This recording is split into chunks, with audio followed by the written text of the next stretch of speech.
Okay, so what I've done now is I've added in my two monsters. I'm using two characters from Adventure Time. I'm using the Ice King and Gunter. They can be cute, they can be scary. I thought about doing something with the Stranger Things Demogorgon in there, but I went with two, I think, funny characters. And what I'm going to show you really fast is how to add in a little bit of depth or visual depth to your windows. So let's go ahead and get started here. Okay, so what I'm going to do is with these windows right here, I'm going to go ahead and my window line, vertical line, right inside of it, I'm going to make another vertical line for each window.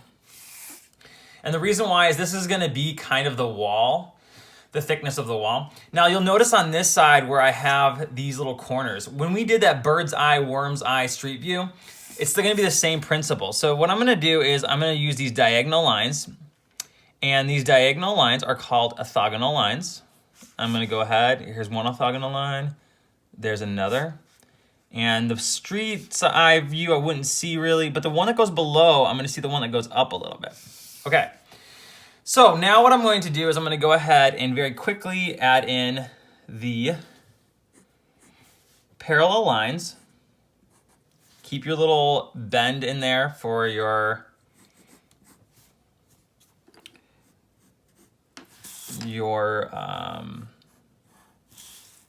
view. So what I've done now is I've created some visual depth on this side. I have it here. I haven't added it all the way in here. The bricks, adding in those bricks is a great way to add in another element of design. So what I did is I went through and I went down, made sure I measured it out. If you have a ruler, again, this is the best time to use it to measure each actual brick out. Then what I did is I went and I marked, skip, mark, skip, mark, skip. Then I went the opposite of the pattern. Then I went back to the first one, then the opposite, then back. Now, when you're going to the when you're going to the vanishing point, you take these orthogonal lines and you can go ahead, as long as you're making sure you're on your vanishing point. That is the big part of our lesson here. With 2-point perspective, you gotta make sure you're utilizing both vanishing points.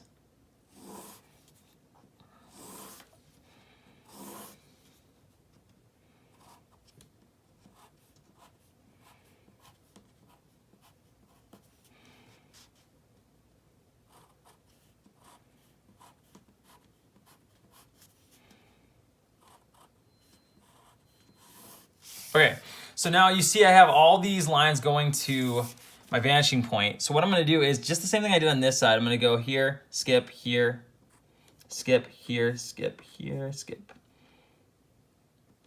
here, skip.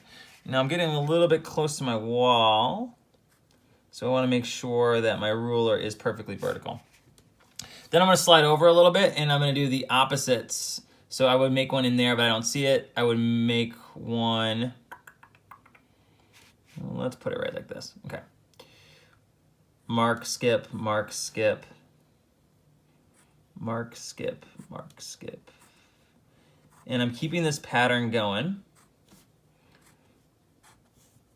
This pattern is really important. And what's going to happen though, the one thing I want you to understand is as these bricks go back to my vanishing point, the lines, the space between the bricks are going to get closer together. So in 2-point perspective, some of the big concepts are this.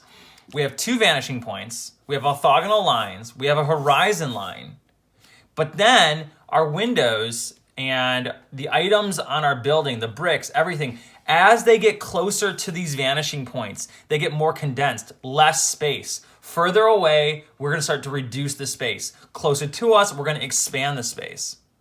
So more space at this forefront. As it goes to the corners, less and less and less. You're shrinking it up, shrinking it up, shrinking it up. So by the time these bricks get back here, you won't be able to see the lines on them anymore. Okay? Same thing with the sidewalk. We talked about that before as well. So if you want to add in some other little small details, what I always like to do is I like to throw in those lines for the street. So I'm going to do 2 street lines. And again, what you do is the same principle. Is I'm going to go ahead and erase in between them. And you don't have to use your But just remember, as they get closer and closer to the back, they get closer together as they get towards that vanishing point. So you can see, again, the idea of those lines getting closer to your vanishing point, okay? So in this assignment, a really quick review is 2-point perspective. This is the final portion of your assignment. Next week, we're going to be starting a completely different assignment.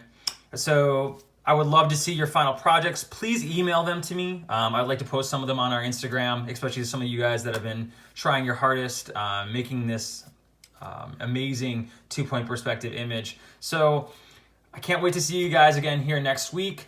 Take your time on this. Don't be afraid to start over, make mistakes.